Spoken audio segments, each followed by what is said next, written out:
The next speaker is Dr. Mathieu Denis. He is acting CEO of the International Center of Science Council. Matthew, you have 5 minutes. Thank you very much, colleagues. Indeed, I'm stepping in for our president, Peter Gluckman, who is willing to talk to you, but then realized that this particular discussion was taking place between 3 and 4 a.m. where he is right now in New Zealand, and so I'm afraid you're going to end up with me in the end. I'm very happy to be with you, though. I realize it's probably late in the day after a long day and after a series of long days, but it's great to see so many colleagues and friends in this session today. The International Science Council, for those of you who are not aware or doesn't exactly know what it does, is nevertheless the world's largest non-governmental representative science organization with members in about 145 countries, all institutions, all interdisciplinary institutions in 145 countries, as I said, but representing also, and this is particularly relevant for this discussion today, a range of disciplines from the natural to the social and human sciences. And there are about 45 disciplines that are currently represented that are a member of the council. As has been indicated a couple of times already, the ISC is a friend, is how I would describe it, a friend of Bridges. We've participated in all of the initial discussions, and even though we're not, a member yet, we're still looking forward to work more closely with Bridges in the future. And so the first thing I want to do today in addressing you is, first of all, congratulate everybody who's behind this. We're very happy to see this now finally coming to fruition. So my, congratulations and kudos go first to the UNESCO SHS sector and its Assistant Director General, Gabriela Ramos, but also to friends from the International Council for Philosophy and Human Sciences, and represented by Luiz. It's good to see you, Luiz.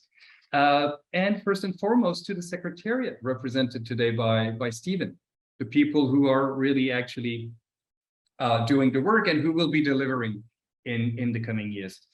As I said, we're not a member, but we've been following out of pure interest and conviction that this is important.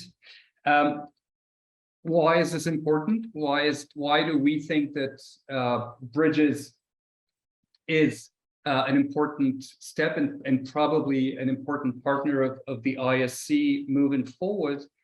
Well, the point has been made just now by Luiz, I think, very eloquently.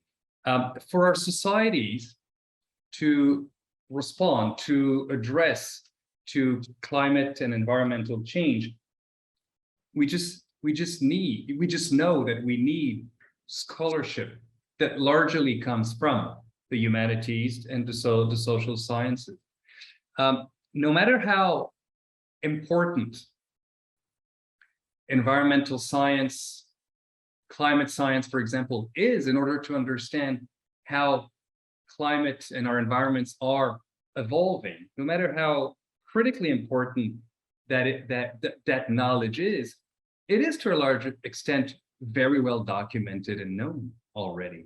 And what our societies need, I wouldn't say more, but urgently need, is for the specific contributions of the humanities to play a much bigger role, both in the ways in which we frame discussions in our different countries, and also, and more importantly, how we're going to frame responses, how our societies are going to adapt and respond to global environmental change.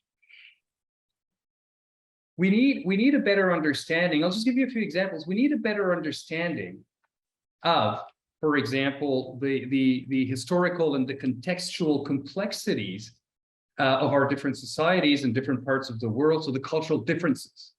We need to understand how those cultural differences play out in our responses to environmental change.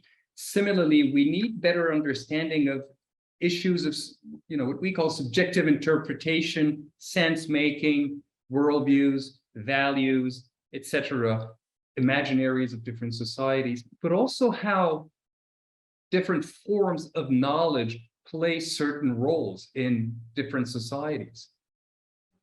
Thirdly, we need to better understand, pay better attention at issues of governance, of deliberation, of how legal systems are framed by cultures and values and ways of making decisions that are particular to a certain extent or will change from societies to societies. So these three broad categories and types of knowledge largely come from scholarship, from the humanities, from humanities scholarship.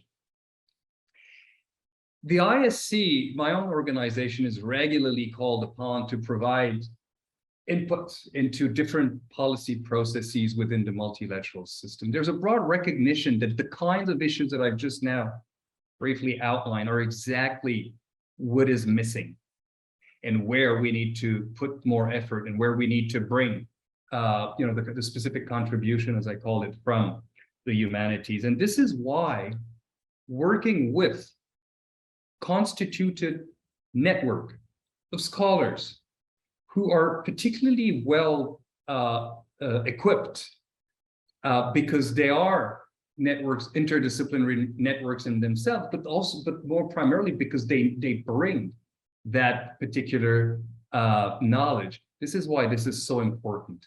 So, I see a lot of work for bridges moving forward. I see a lot of exciting work, groundbreaking work for bridges, but more importantly, maybe for our societies, I see a lot of important, critically important work that bridges will contribute through its growing network of centers and researchers. And so we'll be very happy to continue and increase and deepen our collaboration with you. Thank you very much. Back to you. Thank you very much, Matthew. I highly appreciate for these valuable inputs. I totally agree with you that we need the humanities and social science to understand better and to assess how local communities can adapt and respond to the climate changes and the environmental changes as well.